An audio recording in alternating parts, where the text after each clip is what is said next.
دنیا کا دوسرا سب سے زیادہ پاپولیشن والا کنٹری جہاں اکانومی گروتھ کے ساتھ ساتھ غربت بھی بہت زیادہ ہے۔ تیزی سے ترقی کرتا انڈیا آج چاند پر قدم رکھنے جا رہا ہے۔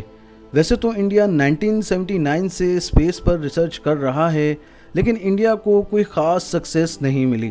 انڈیا نے اپنا پہلا مون مشن 14 نومبر 2008 میں لانچ کیا تھا، لیکن یہ مشن کامیاب نہ ہو سکا۔ اس کے بعد 22 مئی 2019 میں چندریان 2 کے نام سے مشن لانچ ہوا، جو صرف لینڈنگ سے 25 منٹ کے فاصلے پر سافٹ ویئر کی خرابی کی وجہ سے ناکام ہو گیا۔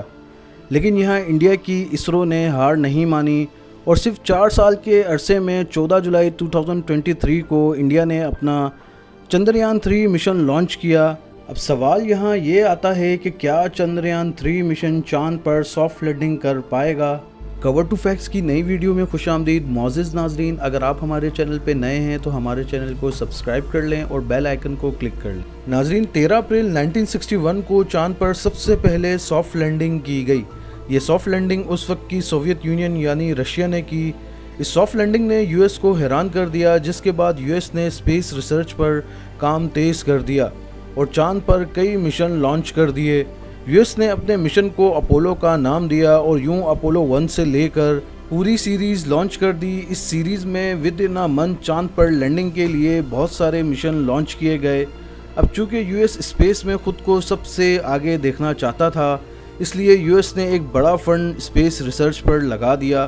اس وقت کے یو ایس پریزیڈنٹ نے پبلک میں یہ اعلان بھی کر رکھا تھا کہ یو ایس اس سال ہی چاند پر سافٹ لینڈنگ کرے گا۔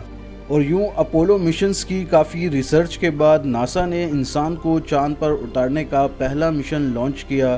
یعنی یہ ہسٹری میں پہلی بار ہونے والا تھا کہ کوئی انسان چاند پر لینڈ کرتا۔ اور یوں 21 جولائی 1969 کو نیل آرمسٹرانگ اپنے 2 ساتھیوں کے ہمراہ اپولو 11 کے مشن کو لے کر روانہ ہوئے اور سکسیسفلی چاند پر سافٹ لینڈنگ کی گئی۔ اس مشن نے ارتھ پر ریٹرن لینڈنگ بھی کی۔ اس سکسیسفل مشن میں یو ایس دنیا کا پہلا کنٹری بن گیا جس نے چاند پر انسان کی لینڈنگ کروائی۔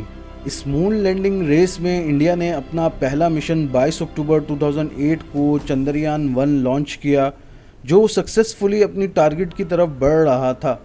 لیکن اس مشن کی لینڈنگ سے کچھ کلومیٹر کے فاصلے پر تکنیکی خرابی کی وجہ سے انڈین اسپیس ریسرچ آرگنائزیشن سے اس ماڈیول کا رابطہ مکمل ختم ہو جاتا ہے، جس کے بعد 28 اگست 2009 کو انڈین اسپیس ریسرچ آرگنائزیشن اس مشن کو اوور ڈکلیئر قرار دے دیتی ہے۔ یہاں یہ جرنی ختم نہیں ہوئی اور یوں کئی سالوں کی محنت کے بعد انڈین اسپیس ریسرچ آرگنائزیشن نے اپنے ماڈیول کو مزید اپ گریڈ کیا، جس کے بعد 22 مئی 2019 کو چندریان 2 مشن لانچ کیا گیا۔ اس مشن میں کسی بھی قسم کی غلطی کی گنجائش باقی نہیں تھی، کیونکہ اسرو کے اس وقت کے چیف کی بڑی امیدیں اس مشن سے وابستہ تھیں۔ مشن اپنی منزل کی جانب ٹھیک طریقے سے آگے بڑھ رہا تھا اور اس بار پورے دیش کو امید تھی کہ چندریان 2 کامیابی سے سافٹ لینڈنگ کر لے گا۔ چندریان 2 کئی لاکھ کلومیٹر کا فاصلہ طے کر چکا تھا۔ اب باری تھی چاند کے آؤٹر اسپیس میں داخل ہونے کی۔ جب لینڈر کو آربٹ سے کامیابی سے الگ کیا گیا تو اس مشن کے سب سے امپورٹنٹ آبجیکٹ حاصل کرنے کا وقت بالکل قریب آ چکا تھا، یعنی چاند پر لینڈنگ صرف چند منٹوں کے فاصلے پر تھی۔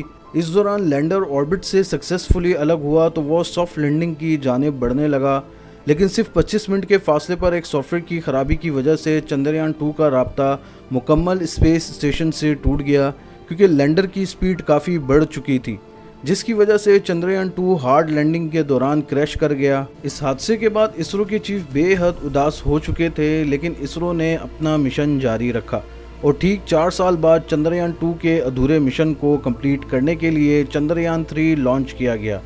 چندریان 3 14 جولائی 2023 کو دوپہر 2:35 پر لانچ ہوا۔ اسرو کی جانب سے اس مشن کو پہلے کی غلطیوں کو سدھار کر لانچ کیا گیا ہے۔